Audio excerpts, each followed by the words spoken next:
Olá, nós queremos compartilhar com você hoje uma palavra que se encontra lá em 1 Tessalonicenses, capítulo 4. Quero me ater a esse capítulo.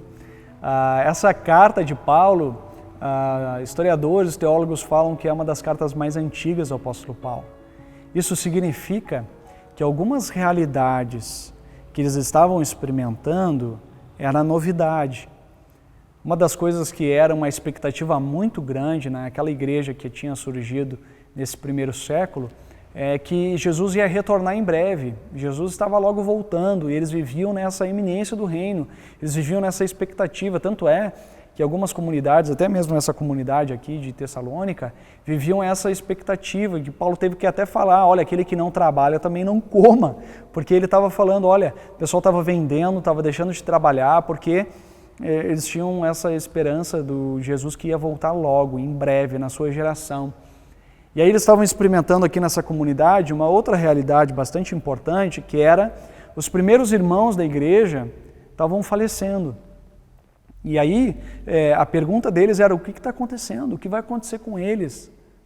Qual é a nossa esperança? Essas pessoas estão morrendo e o que acontece na vida após a morte? Era essa a pergunta que eles estavam fazendo. E Paulo então traz uma palavra de consolo para essa realidade de morte. E lá nos versículos 13 seguintes ele diz assim, irmãos, não queremos que vocês sejam ignorantes quanto aos que dormem, para que não se entristeçam como os outros que não têm esperança.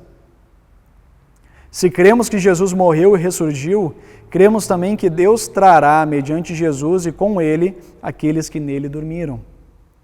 Dizemos a vocês, pela palavra do Senhor, que nós, os que estivermos vivos, os que ficamos até a vinda do Senhor, certamente não precederemos os que dormem. Pois dada a ordem com a voz do arcanjo, com o ressoar da trombeta de Deus, o próprio Senhor descerá dos céus. E os mortos em Cristo ressuscitarão primeiro.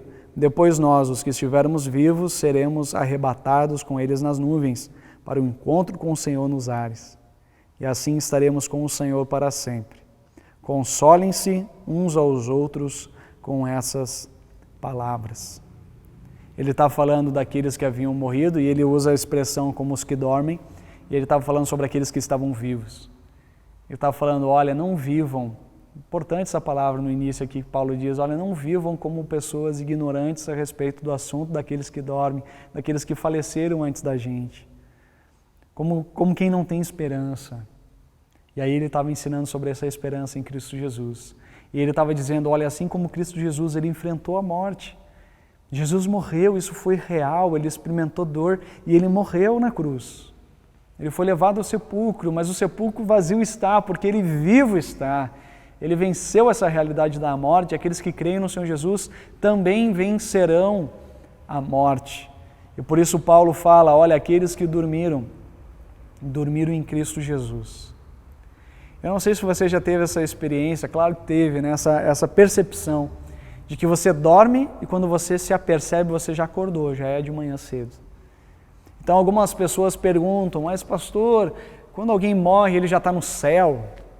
Ou ele está em outro lugar, ele fica em algum lugar, existe um lugar paralelo ao céu, à terra, como é que isso funciona? E a palavra de Deus não nos dá liberdade para essas divagações, ele fala que a gente fica como quem dorme. Para quem dorme, você fecha os olhos e você acorda já no amanhecer. E por isso a realidade que as Escrituras nos mostram é que quando a gente morre, a gente simplesmente fecha os olhos para essa realidade presente e nós abrimos os olhos para a realidade eterna que Deus fez para nós. Deus fez uma morada eterna para cada um de nós.